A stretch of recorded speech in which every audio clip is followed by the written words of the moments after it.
Hey folks, so just doing this update video. Obviously you can see there's a change of scenery. Sitting in my hotel room, or in the hotel room that I've been renting for the last week, or over a week now. I'm having to extend my stay even further than I already have because a bunch of stuff has happened. So like I said, I'm not in my usual place. I had to fly halfway across the country, basically because things had reached a point, not only where I could do this, but where I had to do this. The attorney we hired to represent us in the settling of my grandmother's estate, she'd basically gone AWOL, I guess you could say, dropped off the face of the earth, wasn't really doing, her work, and we'd paid her a little over $5,000 to represent us. And while she had gotten the harassment stuff from, my two dirtbag cousins, we finally made the decision to sort of go for removing the current personal representative, who is one of those cousins. I'm gonna grab my bottle of water quick before I go on. Kind of getting gravelly in the voice, so to speak.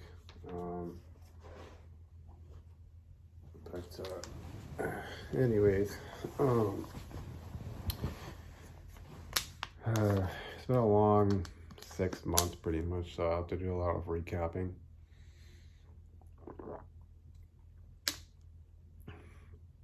But back at the end of November, that's when my grandma passed away. She had a bad fall.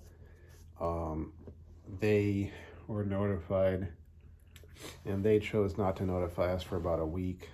During that week, they went to the state attorney from what we gather, and basically formed an alliance with her, if you could put it that way. I know this is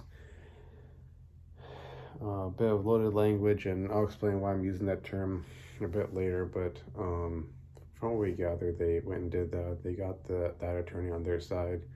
She prepared the forms beforehand. All that was required was our signature. And during that week, we suspect that since he had gotten the keys to the house, which was another thing, he got the keys to the house off of my grandma when she was at the hospital, or at least that's what the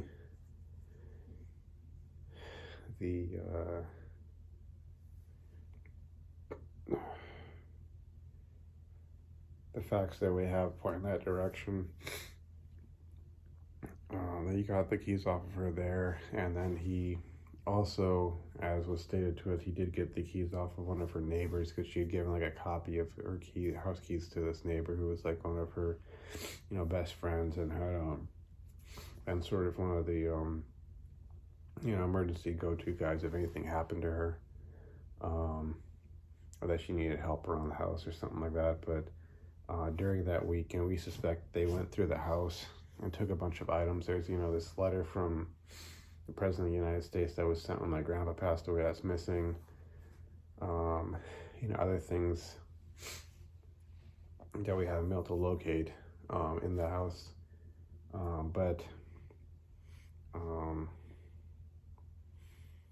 the 29th, so she had her fall on the 23rd, then about a week later they called us. She had passed away on the 26th. They had already arranged the funeral and everything else.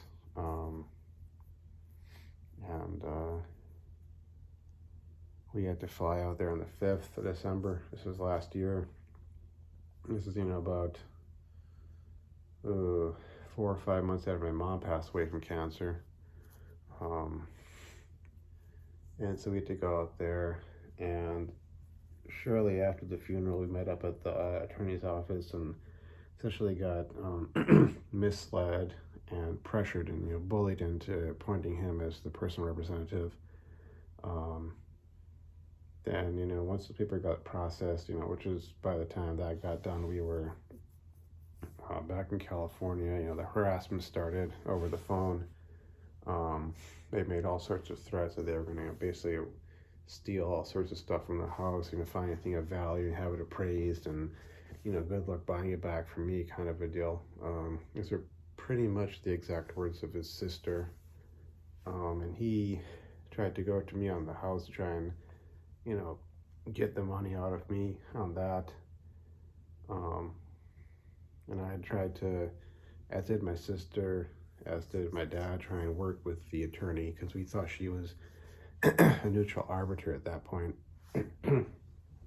But once it became clear that we weren't getting basically a fair shake, so to speak, we ended up hiring our own attorney, and she sent a cease and desist letter to them. Of course, they tried to flip on a dime and change their tune. Oh, we're perfectly willing to work with these folks and not do this and not do that. No, the current PR is really taking his job seriously, and he would be very mad if his sister went and did this, that, and the other. And after that, it was kind of like radio silence, basically. And eventually, it was like radio silence with our attorney as well. And I guess from what I can tell, because most of what we had at that point were, threats and allegations and suspicions and concerns. There wasn't any hard evidence. I think that's why she kind of put our case on the back burner. But we ended up asking for, rough drafts of affidavits and then a motion and all that sort of stuff. And, for 2 months went by. And by the way, our attorney was also running for circuit court judge over here. And she basically, for that first month, of the 2 months that she was, basically out of contact, first month she prioritized her election campaign, which she, obviously did not win that. And then the second month, I don't know what happened there, but eventually got to a point where, because all the stuff I had left from my classes was, online, and by the way, I had to drop my physics class. I got so far behind on that because I was taking all this time away from my classes to, try and talk to this attorney, work on this, work on that, and all the times we could schedule calls with her, because it's 2-hour difference. It was such that I basically either end up missing class or I'd get there very late. And the way the professor taught, he's a great professor. I'm not knocking on him, but he teaches more like the manner of using the textbook as a guideline as opposed to basically being very close to it. So if you miss class, you won't pass, basically. So I had to drop that before I got like a failing grade. I'm retaking it over the summer online, luckily. So I'm trying to stay, with my whole timeline to have everything done and ready by, fall time. But since everything was online, I had like 3 programming classes and then my differential equations class. And by the way, it looks like I'm getting A's in all of those. The only one that was going bad was the physics class. So, not completely horrible. I can apply for my first certificate of specialization, which is in Java programming, once my term project is graded, and assuming I keep up that A. I think even if I don't, even if you gave me like 0 points on that, I'd still have a B plus. But I'd still be completing the requirements. But obviously, I like to get the A as opposed to a B plus grade. But since everything at that point was online, and so as long as I had a stable internet connection, I could take care of stuff no matter where I was. I was like, fine, screw this. We're, screw all this, radio silence, being out of contact, dragging their feet, not doing things, making promises and not keeping them. I'm flying out to, the state where they're at and I'll show up at their office, and I'll be like, "Hey, it's me. Yeah, you're out of state you're out of state client. I need such and such done. This and that done. Let's work on it. I'd been in contact with her, paralegal or legal assistant, because that's the person who was basically handling all the phone calls, and she was basically on our side the whole time, but the attorney was kind of like back and forth, flip flopping, kind of almost like mailing it in, basically. We get her on the phone, and then she'd be like, oh, I didn't get this document, or oh wait, I see that, like as if just sort of like toying, not toying with us, but just mailing it in, basically. But I went to the office, and I ended up having to confront her about that, because we'd also had like two conference calls with her that had said that she'd ghosted us on. And I had to remind her of that, because she had told her paralegal, I don't do walk-ins, they're going to have to make an appointment, blah, blah, blah. And I stayed there. I went up to her and I said, this is not a walk-in. This is a makeup. You ghosted us twice. And this is where things got confrontational, because she was meeting with another client who, he had to drive 2 hours away. And it's like, but I had to fly halfway across the country. But she said at that point, if you don't leave right now, I'm calling law enforcement. And which is just like, what? Like, I didn't raise my hand towards her. I didn't, get in her face. I had my hands on my typed up, affidavit, which obviously needed major editing, because I kind of got carried away in my emotions when I was writing that about, their behaviors and that sort of thing. And, but just even some, wording needed to be changed and stuff needed to be pared down and whatnot. But, I did raise my voice to her. That's one thing I'll say, that, okay, maybe that caused it. But, I eventually ended up leaving. The paralegal was kind of freaked out, like, oh my gosh, she really gonna call the cops? Like, he hasn't done anything that would warrant that.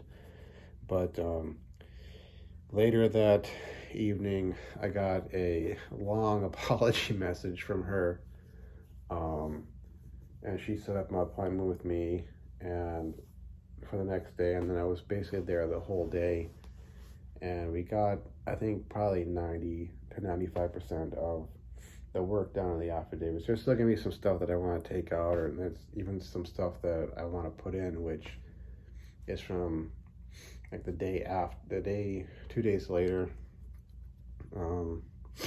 which I'll get into what that is in a moment. But we worked our way through that. One mistake that I think was made, well, maybe it wasn't a mistake, but it was kind of like this.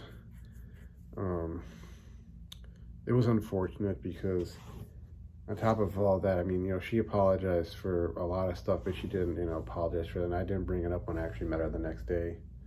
But the next day, when I did go in the morning, for the appointment that we made, and we worked on, the affidavits the whole day,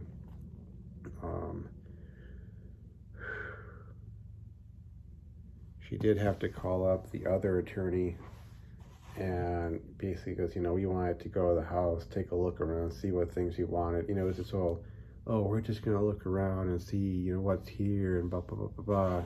It's really a fact-finding mission, essentially, that we were on. And the other attorney then decided to drop this appraisal of the house on us, basically saying, I just got this in the other day, and, while I have you on the line, I'm just going to email this over to you. And so the thing with that is that once they drop an appraisal on you, then they can say, we're giving you a chance to make an offer. If you don't respond within a reasonable amount of time, which is typically like, a month or so, then they can turn around and say, well, we gave them a chance, we're going to put the house on the market. And, she was like, I'm looking for a job right now. I've been talking to recruiters left and right. I have at least a decent enough background that does give me a lot of opportunities, particularly where I'm at. So it's not like it's impossible for me to get a job. It's just that it wouldn't be like, overnight. It'll probably take me a week or two. And even then, getting a loan, getting a mortgage um, can be a bit challenging if you just gotten a job, particularly if it was a contract job or something like their attempt to hire. But so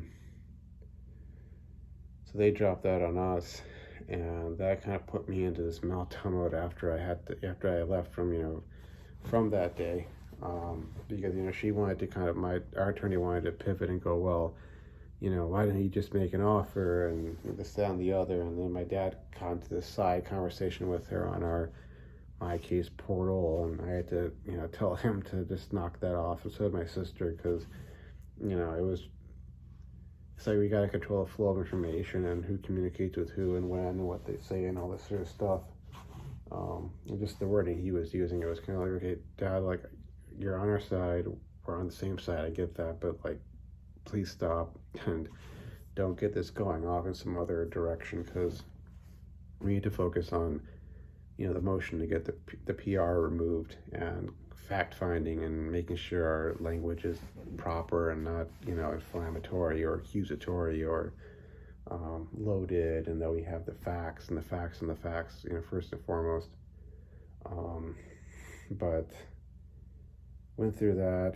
Then 2 days later, in the morning, went to my grandma's house, my grandparents' house.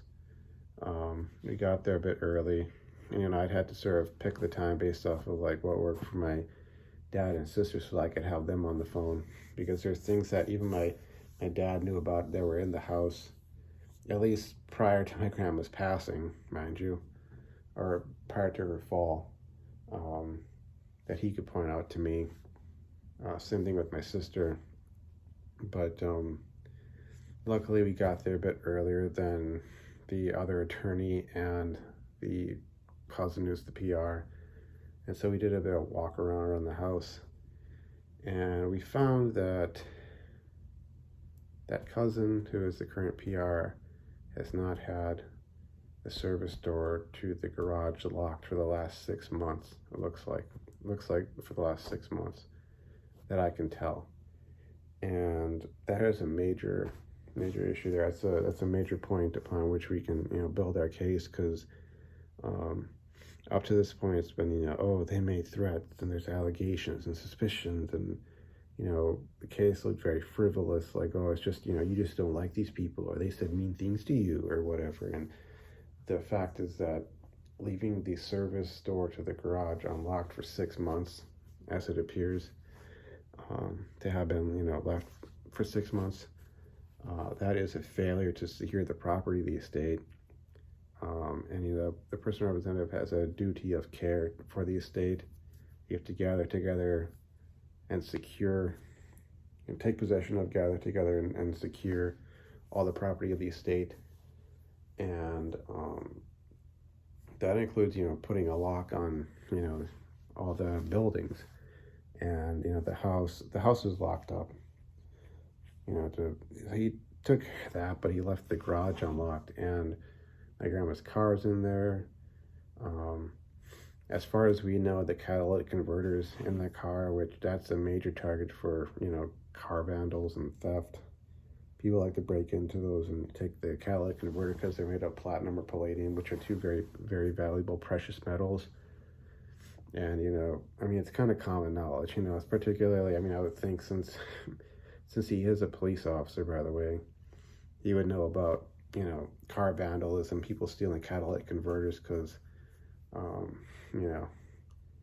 anybody who is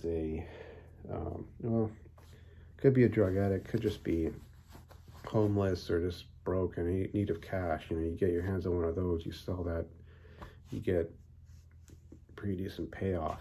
That's sort of the idea, I think, in the minds of folks who are vandalizing cars to steal these things. And for him to have left that service door unlocked, and it's one of those split door, like farm split door types, where you have the handle on the top and you turn that, push it open, and then there's like a deadbolt on the bottom half, and you can then easily disengage that.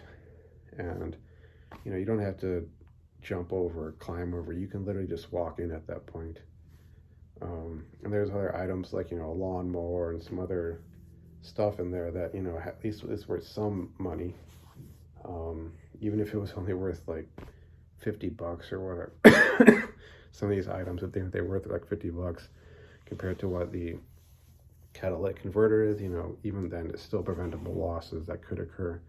And it's been left unlocked for the last 6 months. So that was a major, like, that's actual evidence. That's not, oh, he said something mean, or they made threats, or, you know, the video that they sent of the, you know, of the living room, you know, as part of us deciding what things we wanted from that room. Oh, it wasn't, you know, he didn't rotate, you know, slowly enough that we could see things, or, you know, he didn't cover the entire, you know, it's not like that. It's not like, well, that's just your opinion, dude. This is actual, like, literally he left the garage locked for the last 6 months. And things could have been stolen. They could be stolen. You know, it honestly didn't take me more than, like, I mean, I pretty much, I just walked, made a beeline to the patio, turned left.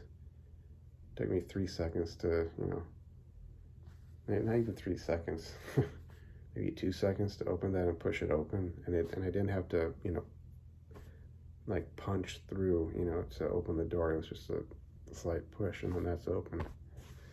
And I got video of that. Then we went through the house itself, from the basement all the way up to the second floor, through the attic, everything. And he had promised, which, you know, this is obviously not as big of an issue for the court, I'm sure, but he had promised to put things in my mom's room that was, you know, for us, and he hadn't. He put some items in his dad's room, you know, his dad being my mom's brother. I was able to look at my mom's wedding dress and veil, so we at least know that that was in there, at least at that point. But the next big thing was that when we were down in the, I say, you know, from second story down, you go, you know, down to the family room. And they had, you know, what jewelry was there in the house still laid out on the family room table. My attorney made a point of asking him about my grandmother's wedding band and this birthstone ring that I had given her back in 2022. And, you know, those were 2 items that we had expressed interest in. And he proceeded to claim that they were buried with her.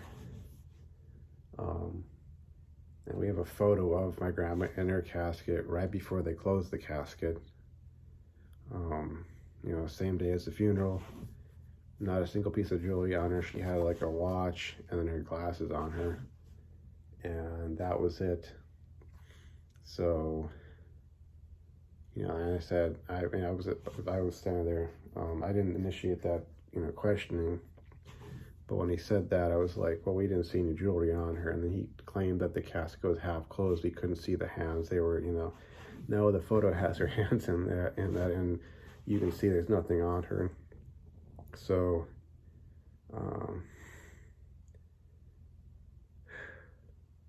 definitely the casket being half closed, that was, you know, that was false. The first one, I think it's kind of iffy to say it's, you know, fully misleading, or a fully false statement, perhaps misleading. Then he said that he followed that up by stating that that he had given the jewelry to the funeral home director. Well, we took that in. We're kind of like, okay, you know, we're not going to press things further on that. We'll just, you know, these are the things he stated. We're going to go and see, you know, if those are true, or if there's evidence to, you know, suggest that we should doubt those or that they're false. And the rest of the, you know, process is kind of like a bit of a blur. With some, like, from when I was there, with some, you know, negotiating back and forth about, like, oh, should they apply for an extension for the inventory, or should they just declare it being worth $500 and just, you know, submit that?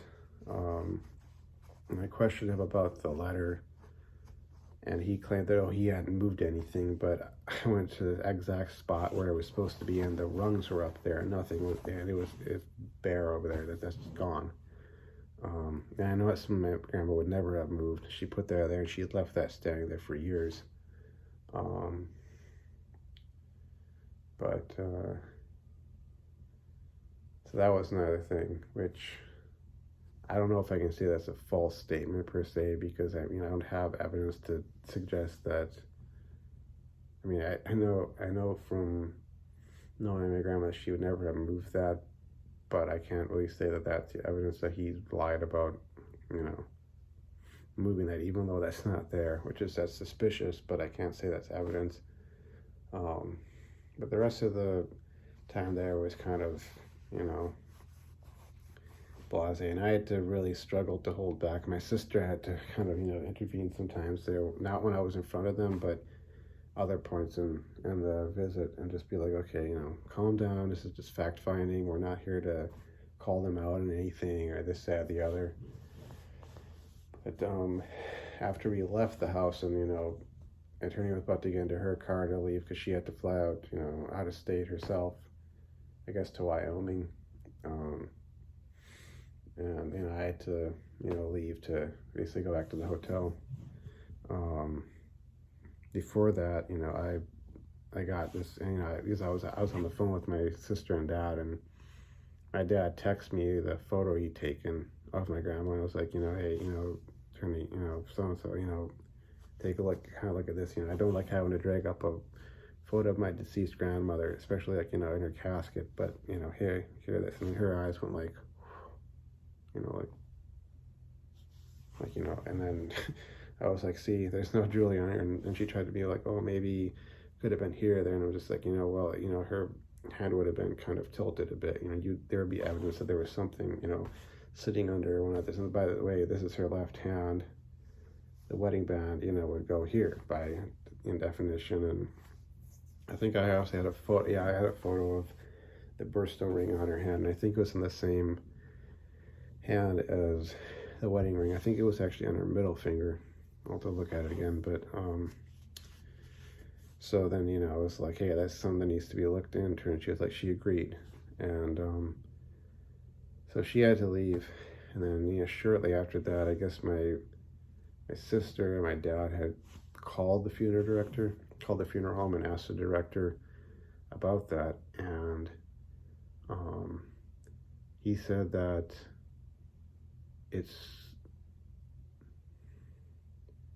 I'm paraphrasing here a bit, but it's essentially their standard operating procedure to not keep those kinds of items. You know, even if they, you know, they take them off the person, they don't keep them.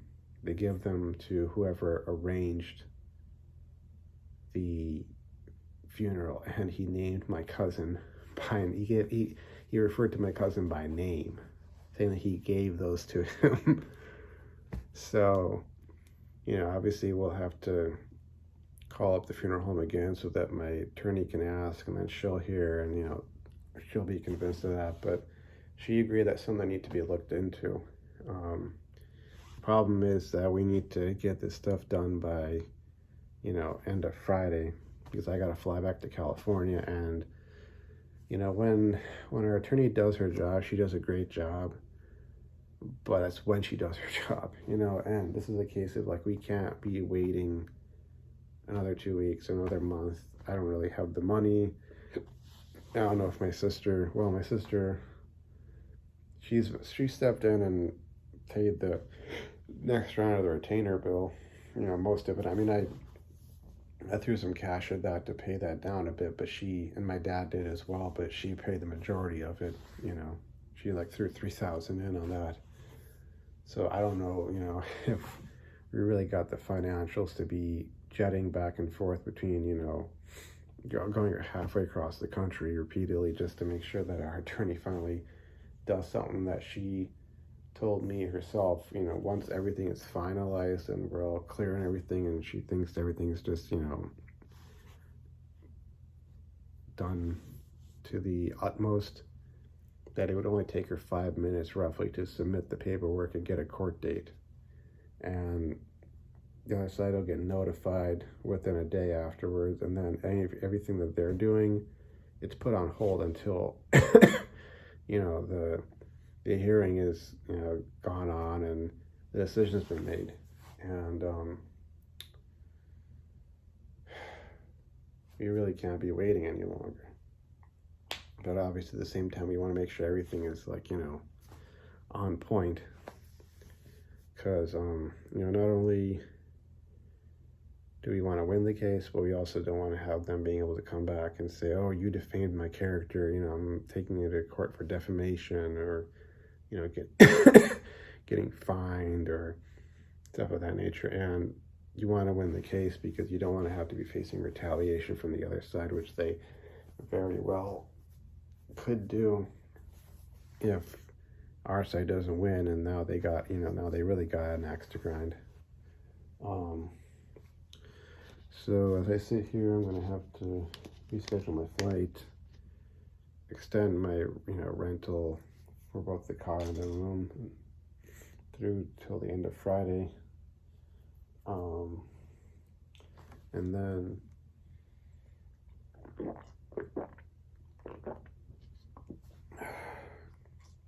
I guess knock out. And if I can do any more fact finding, I'll do that myself. But I think we found sufficient grounds for at least for an investigation to be done. But I think when it comes to that service door not being locked, I mean, that is a failure to secure the property of the estate.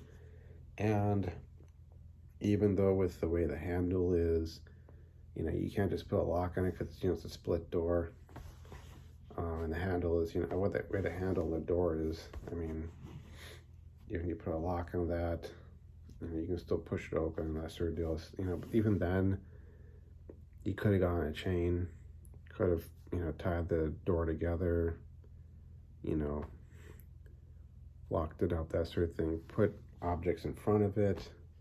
There are all sorts of things that he could have done. He didn't make any reasonable effort. He just literally let it sitting there, and I just click, and then a few seconds. He didn't make reasonable efforts, which is another thing that's required, that they make reasonable efforts. Now, sometimes a certain door or a window or something might be difficult to secure. Okay, but you have to show that you made an effort, and there's literally no evidence of an effort. There's not like there's a chain there that's tied down to some stable, immovable point of what do you call it, stability or whatever you want to call it. There's none of that. You could literally just walk in there and start taking stuff out, or not suggesting that anybody should, but I'm just saying, he's not done that. So anyways, I am on the end of day 61, almost 62 of this streak. I've had a couple of weak points. I did look up the name of a known prawn star. I didn't actually look at the material. It's on Reddit, but I still, I had that weaker moment. Then my diet I haven't been on. And I tend to see that these things go together, But I've been, quote unquote, kind of on half vacation and having access to the kinds of foods that I don't get access to back home where I live, where it's a lot easier to just, stick to a low carb diet and all that. It's kind of hard over here. Not impossible. You can get burgers without the bun, that sort of deal. But at the same time, it's not the home base of keto or slow carb or any of that sort of stuff. So anyways, I think that's it for now. It's a bit of a change in terms of topic, but yeah, I'm gonna sign off now and upload this. And thanks for watching. Thanks for the support. Hopefully I'll see you folks around again with some much better news. Bye bye.